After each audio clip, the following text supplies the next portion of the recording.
Okay. Hi, everybody. Welcome to Transformational Tuesday. It is Tuesday, June 10th. My goodness. Just launching summer with a total star tonight. One of my favorite parts about hosting Transformational Tuesday is finding the talent and finding the wonderful skills and magic that our team has. And it probably goes without saying that Nikki Cotton, as our leader, is just one of the most magical ever. So I was excited when she said yes tonight. Many of you, or some of you, may not know Nikki, so she will tell more of her story, but I will first introduce her. Before she was such a star in the Juice Plus world, she was an elementary school teacher.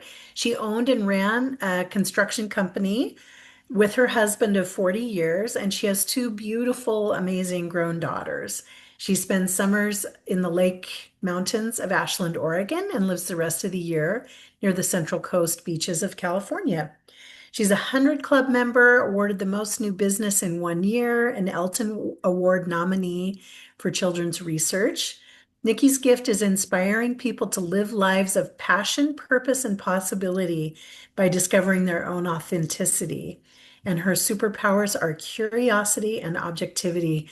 I will just say, if any of you have been coached by Nikki or been a witness to her coaching, you will know what magic she brings. And tonight, I'm just really excited and curious because I don't know anything about this talk, but the title tonight is Everyone Simply Wants to Be Seen and Heard.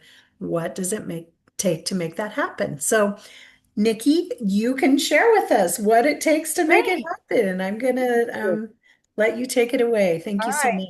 Thanks, Kirsten. You always do the best introductions. I'm happy to be here tonight. And a couple things for those of you that are watching that don't know much about me, and for those of you, couple Annie, maybe, and Tammy, who haven't heard my story, I'm going to condense it a little bit. But when we were introduced to this company 35 years ago, my husband and I owned a construction company, which I hated from the day we opened it up till the day we closed it. It was not anything that was aligned with who I wanted to be or how I wanted to live my life. We started the company thinking that when we had children, because that was our plan, if we owned our own business, we would own our own time, which meant that we could take off and go to their classes and go to their, field trips and do all the things that you would want to do with kids. And what we discovered in owning your own business, it was more like the business owns you. And Chris was working 16-hour days. My kids were in daycare, which I never wanted to have happen. So it was not the life we chose. And after 10 years, never loving the business, we also found ourselves about $250,000 in debt. Nothing to sneeze at, with a lien against our house. And so Chris and I were looking to do something else. And one day he comes home with this Juice Plus company. It had a different name at that point and some different products, but it was a network marketing company. And I said, you have absolutely lost your marbles. This is not anything I'm interested in. Don't want to do this. And basically, it was at the time it was water filters, and I knew water filters were a really good thing. I could align myself with helping people drink healthy water. And I said, okay, we'll do this. We'll close our business down and we'll do this until we find real jobs. And I was typing up resumes and getting them ready to send out. And so we began working with this company before Juice Plus came out. And then I will tell you that we had great success right from the beginning. It was very exciting. It was a really interesting time in the network marketing field. I called it the Wild West. But when Juice Plus actually came out, I thought it was the stupidest thing I'd ever heard of. Why would you ever take perfectly good fruits and vegetables, which I knew we were supposed to eat, and process them and put them in a capsule and expect something wonderful to happen? But I'm loyal. And I said to Jay Martin, the president of our company at that time, who's now retired, I said, I will take this for 4 months. And when it doesn't work, I want everyone to leave me alone. And I'm so lucky because in 8 weeks, I did notice some subtle changes. My kids were little. I was tired all the time. When they went to bed, I put me to bed. It was just, I was exhausted all the time. I had to have my cup of coffee in the morning to get started. And 8 weeks in, it's 10 o'clock at night. And I looked at my husband and I'm awake and feeling good. And I said, do you think it's this Juice Plus junk? Like, is that what's happening? And I realized that I wasn't drinking coffee in the morning anymore. And I was waking up feeling clear. And during the day, I had more energy and I was more present for my children. And that made me get it. That was all that I needed. And I didn't understand the bigger picture of prevention. Over time, I had incredible results with my gums. My pocket sizes went down in 6 months from 5s and 6s to 1s and 2s with no bleeding in my gums. Again, that was reported on Juice Plus studies. Aches and pains in my knee from a car accident was gone. So over time, I realized it wasn't just the energy. It was that I was showering my body with really great fuel, not just eating some fruits and vegetables, but literally dunking myself in a way. So that's kind of my background story of all of this. But one of the things that I love about what's happened to me during the last 35 years is all the courses, both offered from Juice Plus, from outside sources, from coaches, from weekend workshops, from communication workshops, that I've gained some skills that I'm really proud of and that I can use with people and that really make a difference. And one of my superpowers, I think, we all have and if you haven't figured out what your superpowers are, sit down because you have them right now. You don't have to create them. They are there already. Well, one of my superpowers is curiosity. I am curious about everything, crazy things. I can meet some stranger walking down the street with a t-shirt and have an, half-hour conversation. Where did he get it? Why did he buy it? What does it mean? Where does he wear it all the time? I mean, I just can think of a million questions about anything. But here's the thing. If you're thinking about how can you create more cooperation, better communication, not only with your family and friends, but in your business as well, what makes people be more willing to cooperate and to work with you and really to get down to making a difference with you? And that one small difference that makes the difference between somebody cooperating or having a good conversation with you is that they feel seen and heard and safe. Because nobody moves forward with anybody unless they feel safe. They may say, yes, I want to do this, but then they back up. Why do they back up? Because they don't feel safe. And you can feel scared, but if you're safe at the same time, people are willing to move forward. So how can we make people feel more safe when we're in conversation? So I'm going to give you a couple things, and then maybe I can practice on one of you that's struggling with something, and you can tell me where you're struggling, and then I can kind of go over that with you. So the first thing that you want to do in terms of making people safe is there's something called mirror neurons.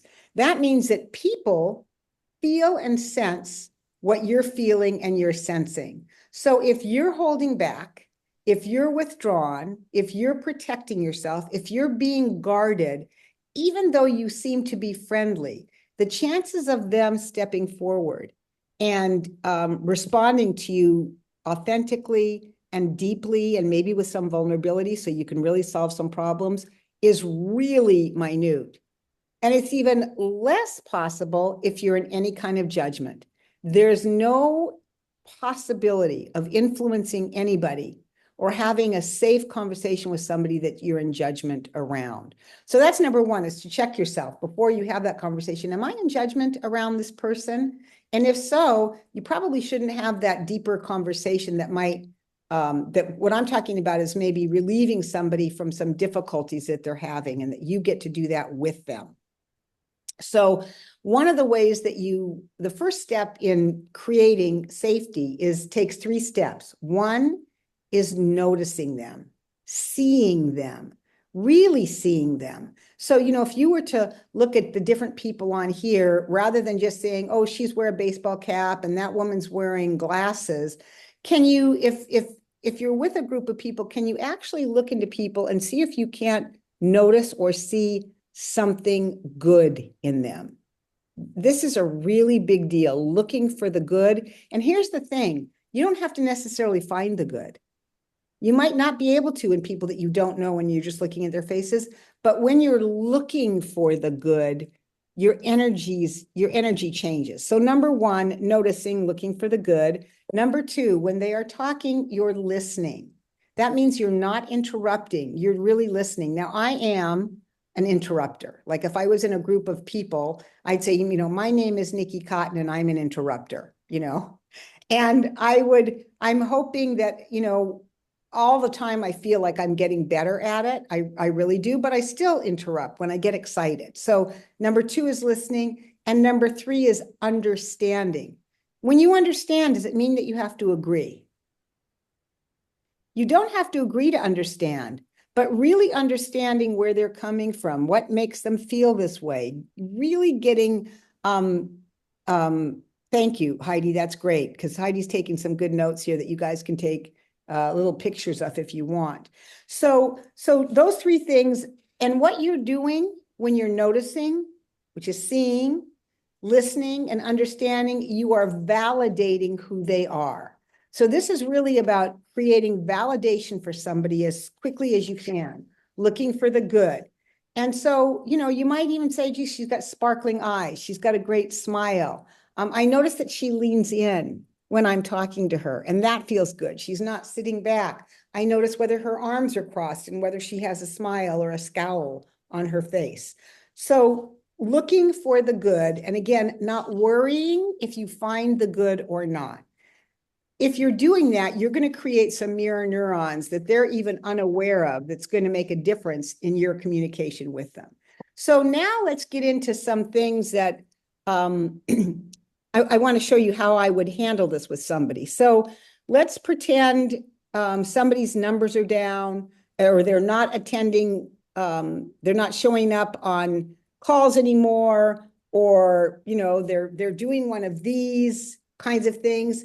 But is there anything that you can think of in your business that right now you notice that you're doing that if you did it differently, because we can use something for real, that might make a difference if you showed up in a different way? So if there's anybody that's willing to say, yeah, I know, I'm aware of something that is troubling or challenging me right now, just, undo your mute and tell me what it is. Yep, Heidi? Events. Okay, so you're not putting on events, is that correct? Yeah. Okay, we're going to start with there, and I'm going to make Heidi big. Is this okay with you, Heidi? Sure. Okay, so add spotlight. So let's say, Heidi, I'm noticing that you're not putting on events anymore. You just haven't done them in a long time. There's a couple different ways I can approach you. I can simply say, hey, I know you're not putting on events anymore. How do you expect to build your business? That could be an approach. I could say, gee, you're not putting on events anymore. That's never going to create any momentum for you. Do you know that? Or how would you like to create momentum? Oh, you need to put on more events. Those are ways that are not, yeah, you should. Those are ways that are not going to serve Heidi. But let's just pretend, and we're going to start from the beginning. And Heidi, I'm really thinking about you and thinking, gosh, she's not putting on any events anymore, and I want to have a conversation with her about it. And I call you up and I go, hey, Heidi, how are you? I'm good. How are you? Good. What's going on? Oh, life. We just moved and been unpacking and, organizing, and Lloyd's not here, so it's been a bit, it's been a lot. I bet it's been really challenging. Yeah. Yeah. And how do you feel about all the stuff that you've accomplished in this move? I'm proud, actually, really proud of what I've accomplished in Yeah. a short amount of time. That's just amazing. So over the past 6 months, I'm thinking, well, first of all, I have a question. Do you have time to have a conversation, kind of a serious conversation about your business? Oh, yeah, I've got about 10 minutes. Okay, now if I'm going to do this with somebody, I'm looking for at least 20 to 30 minutes. We don't have that on the call, but that's really what I need to Okay. really do I've this. got 20 minutes. Right, but we're gonna speed this up anyway because we don't have 20 or 30 Yeah. minutes left. But so I noticed that in the last 6 months or so, you have not put on any events. So tell me a little bit about that. Now, I'm Well, going to stop right there. I am giving a fact. hmm This is a fact. I'm not giving her an opinion. I'm not saying that she should or that she's done less. I haven't seen her put on any. That would be a fact. So the number one thing is that you don't want to have a conversation with somebody if they can challenge you, and they can always challenge an opinion, but she can't challenge a fact that she's not putting on events. So, and well, Heidi, I know that you've done a couple, but let's just assume for yeah. now you've done So none. I've actually done a few online events. So I am proud of that. It's the live events that I have been struggling with. Yes. I did have an AC leak in my house. And so, I lived in my bedroom for 4.5 months. So that was a bit of a challenge. Okay, so tell me more about some of the challenges you've had. Now I'm picking up on the clues that she's giving me. She's already said I haven't had live events. Wait, I'd like to go back and say, first of all, I think it's great that you've done some online events. And so I hope that you're giving yourself a little pat about that. And do you feel that in-person events would move your business forward? Absolutely. Yes. Because I want to establish that if she said no, this conversation might not happen. So I need to know whether she even thinks that events are a good idea. So now I'm going to go back and say that she said that she was challenged with the AC and stuff.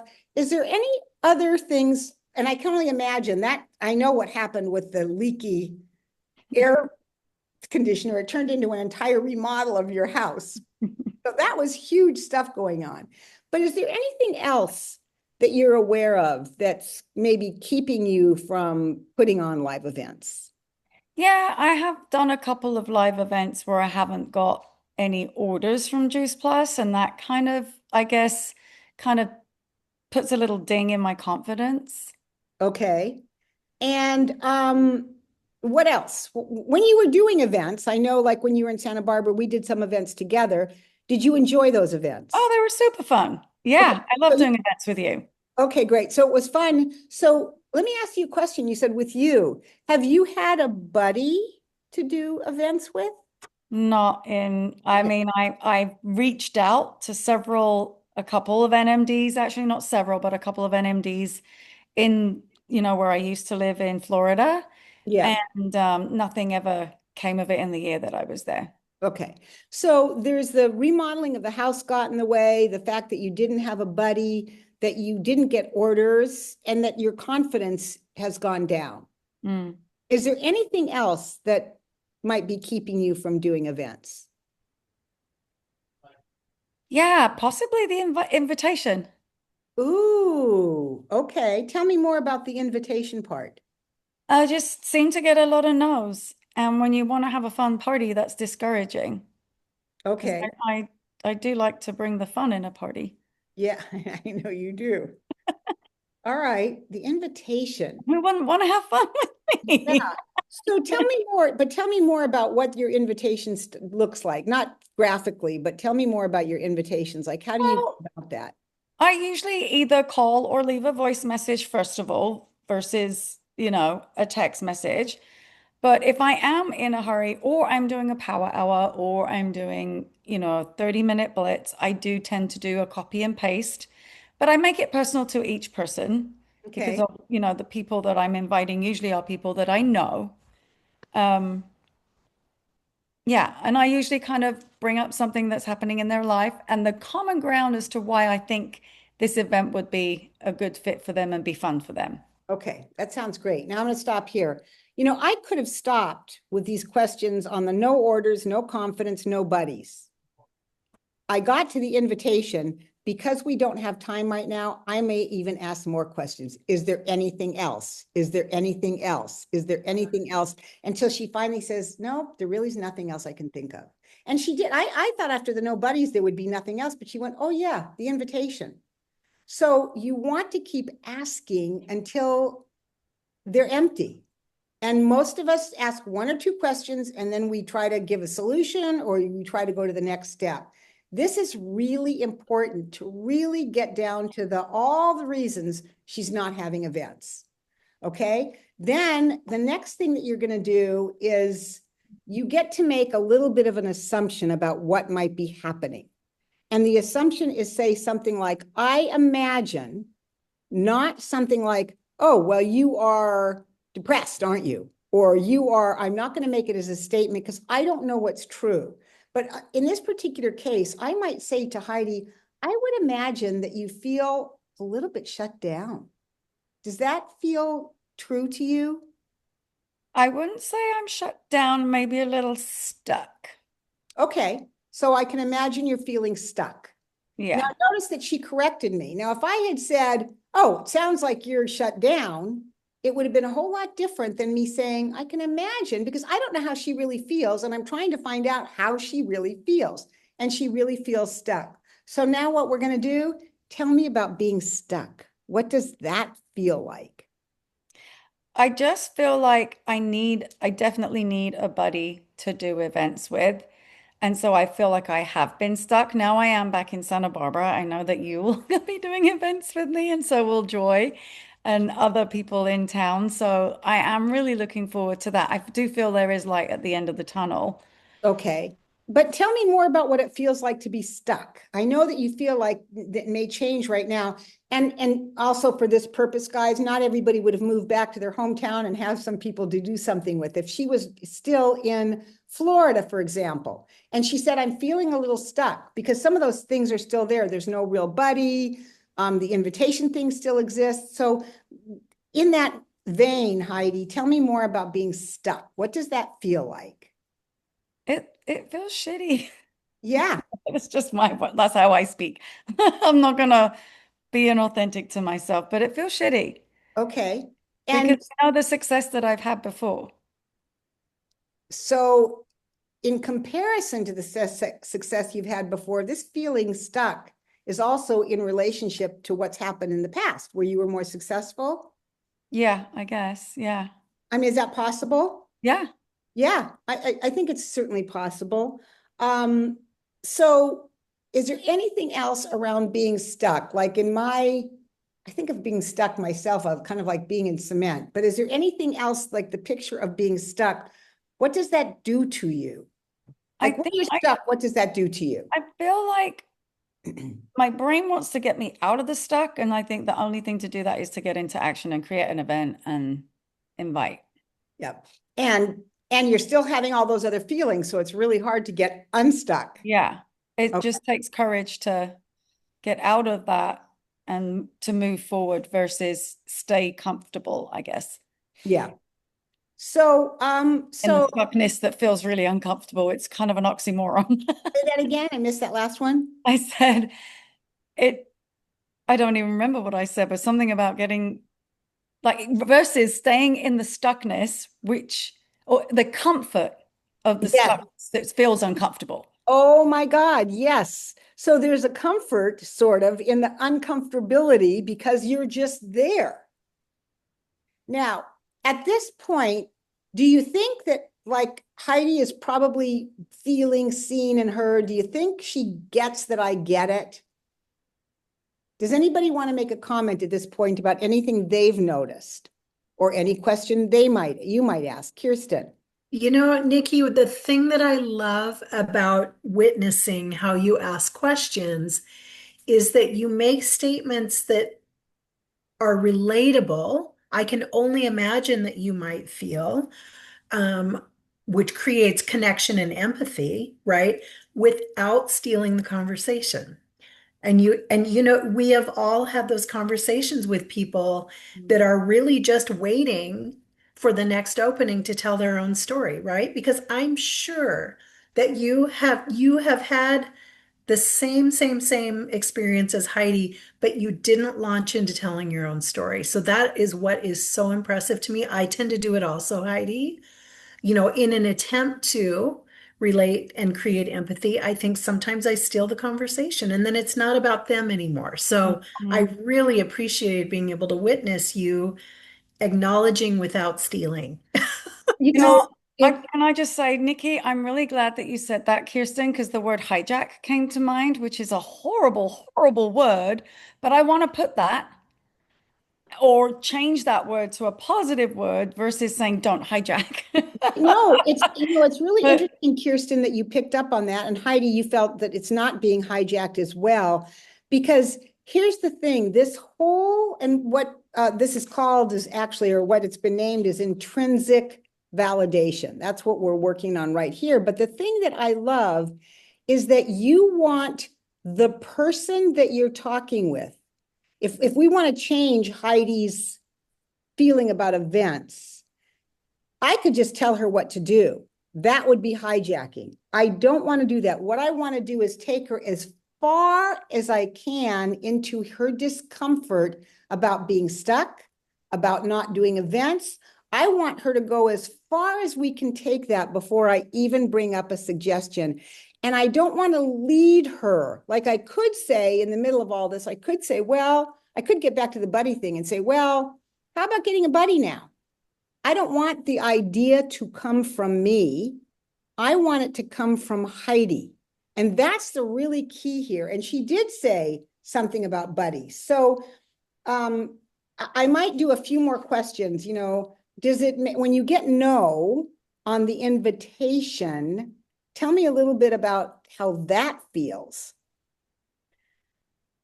I take it personally when I probably shouldn't, Yeah. because And I that's feel like they don't want to here. hang out or they just don't want to learn about Juice Plus. And I don't know, it feels like there's a wall between us.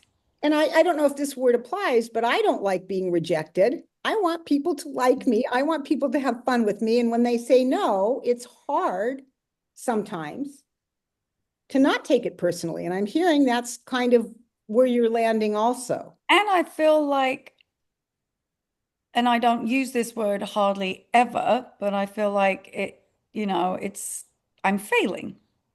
It's Oh, not able to move the needle in my business in the direction I want it to go.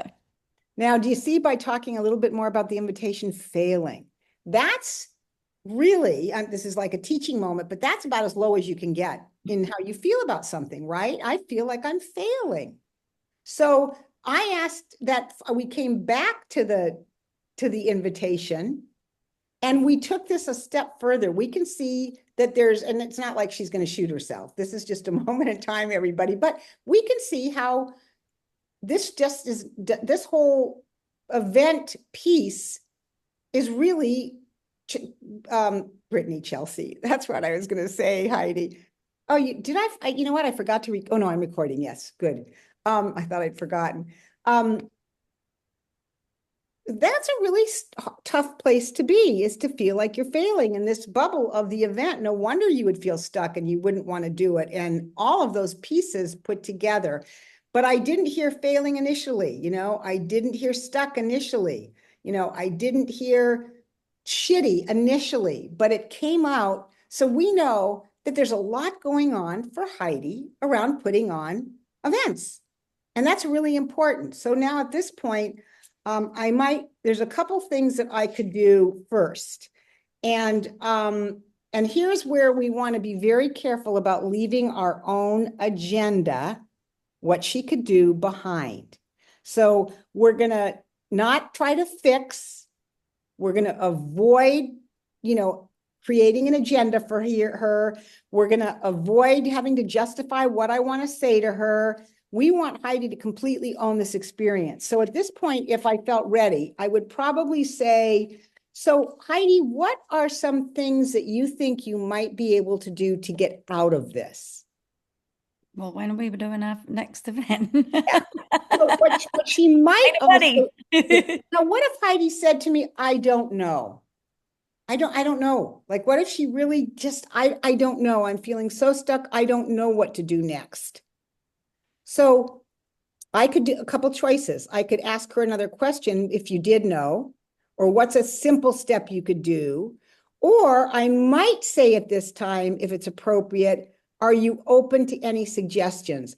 but I'm never going to offer the suggestions until I feel that we've explored everything possible from Heidi. So I'm going to come back and say, you know, earlier in the conversation, Heidi, you said something about getting a buddy. Now let's pretend you're in Florida, not here, because here it's easier, but let's pretend that. One of the things you said that you thought would be helpful was to get a buddy. So if you were to do that, how would you do that? How could you get one? What might you Well, do? I did try. I reached out to two NMDs, and then one of them did say she wasn't open to crossing the bridge, but she did have a couple of other women that were in my area. They're about 40 minutes apart, but still close enough. Okay, great. And it still didn't happen. It still didn't And happen. I seem to be the one always reaching out, but then I never got it never. And so there's another one. I'm the one that always reaches out. Mhm. I am picking up clues that are telling me why this is so difficult for her. The more that I ask a question, the more clues I have. I'm feeling like I'm the only one that's reaching out over and over again. So, hey, Mijo. So, so are there any ideas that come to mind at all about not with those particular people, but finding a different buddy? Maybe somebody who's, I don't know. Well, I do have another new friend, Heidi. She owns a restaurant, and I could definitely see her being open to having me host there. Oh, wow. That sounds amazing.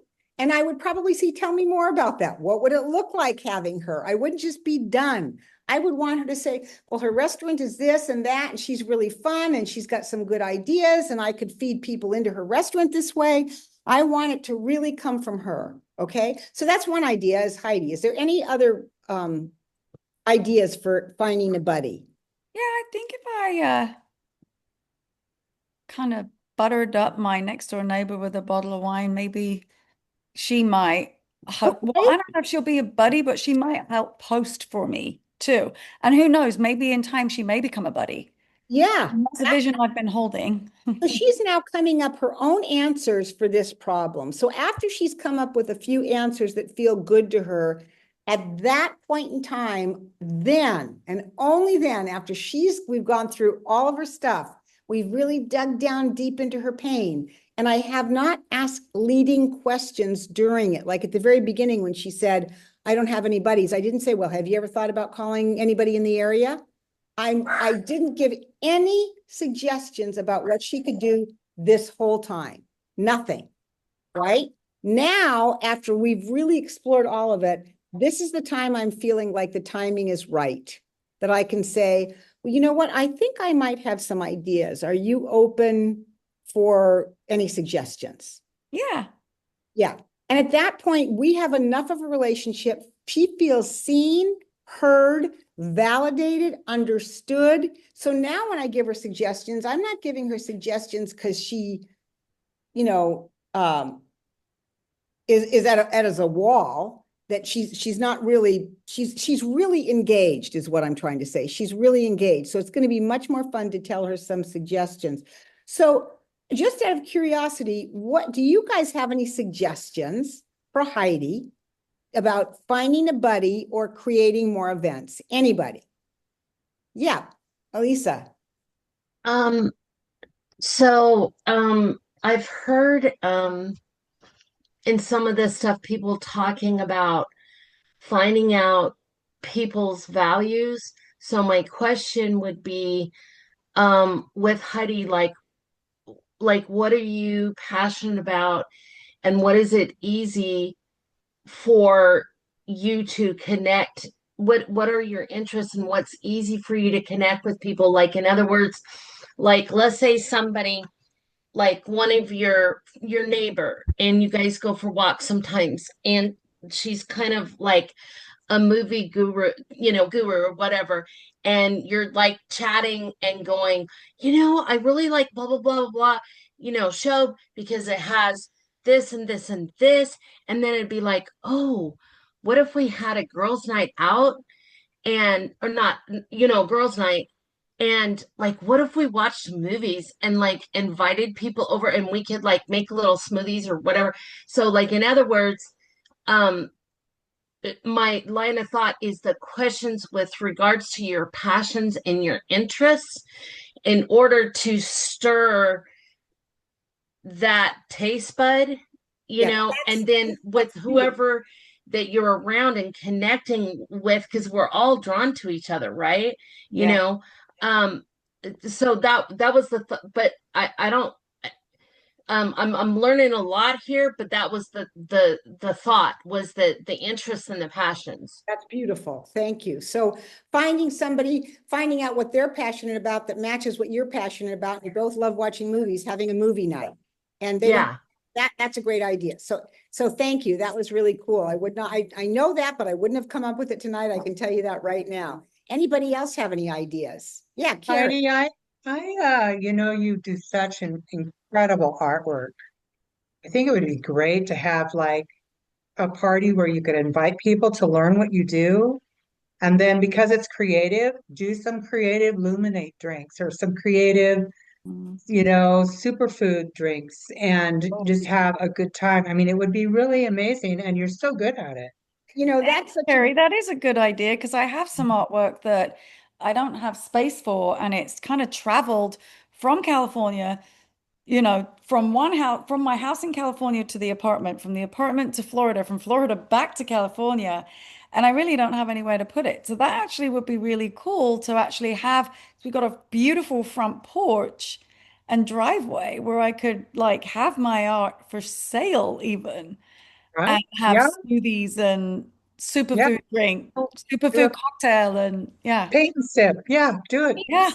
well, the thing is, it's really interesting. So I had a friend who asked me if for her 60th birthday, she could have her 60th birthday at my house. She brought in all the food. She did everything. I did nothing but make sure the house was clean and my backyard was ready. And she said, I need a table for painting. And she bought little small canvases, like, 5 by 7, maybe smaller, Right. 5 by 5. And then she had paint stuff. And then she had weird tools to paint with, things that scratched, things that did weird things. They weren't just painting. And people during the party went over and painted different things, but you could do it all at the same time where you're all painting something fun. You give them some instruction, and then it's a creative event. That's a great idea for a party that would be more fun than just come over and do, wine and wellness. It's not a Right. seminar, it's not a lecture. Right. Over to learn. So that was fantastic, Carrie. Any other ideas?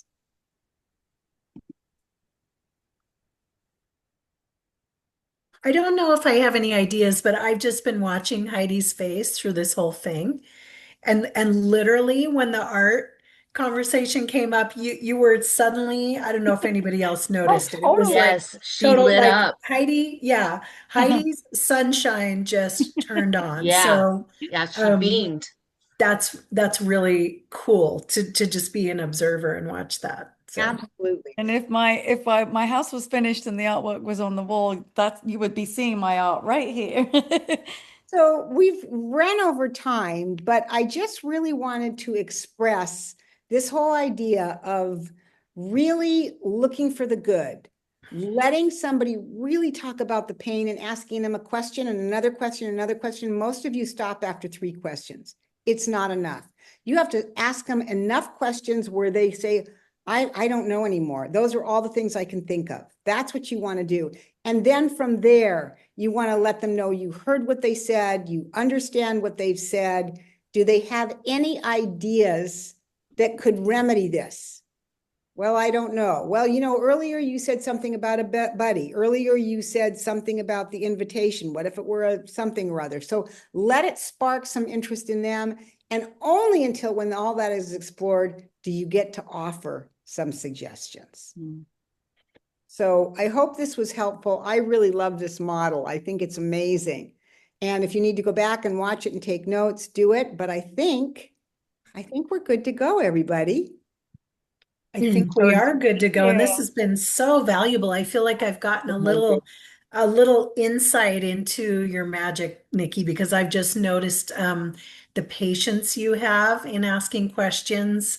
And it really, like, as I was watching your process here, it was literally like the unfolding of a flower, but sometimes the flower, if it gets cold, the flower will retract a little bit, but you just add a little more heat and you add a little more things to nurture that blossoming. It was just beautiful to watch. And then, yeah, to get a little insight as to what you do. Well, So, it's really fun, and just put on your curious hat. Don't stop being curious. That is the ticket to getting to know somebody for sure. So, yeah. Well, thank you so much, Nikki Cotton. It's been an honor, and we'll do this again second Tuesday in July. So, yay. yeah. All right, Thank, everybody. All Thank right. thank you. you. Good Bye, night, guys. It's everybody. really Thank you so good. much. Thank you. And thank Bye. you, Heidi, for being vulnerable. Yeah, Heidi, that Got was it. really fun. Right? That's great. And I Right. learned a whole bunch about you that I didn't really realize until we got into it. I We thought I haven't knew done all this the for a stuff. while. I know. It was really fun. Good night, Yeah. everybody. Good Good night. night. Bye.